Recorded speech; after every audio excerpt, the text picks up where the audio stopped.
Yo, what is up? It's Pix277.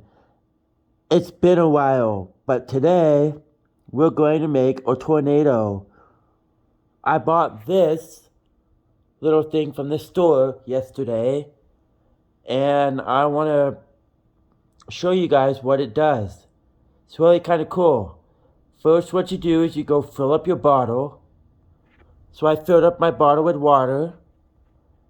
Then you put this little red thing on, and then you get an empty bottle, the same size, and you put it on top. Then what you're going to do is you're going to flip the bottle, and it's going to create a little tornado. So let's begin.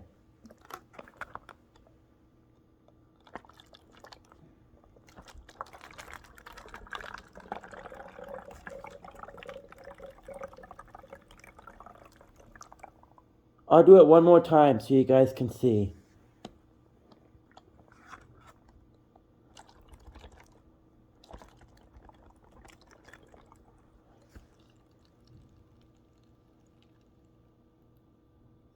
Well, if you like science experiments, drop a like, hit that subscribe button, and comment down below. And just remember, if you hit that like button, it changes color.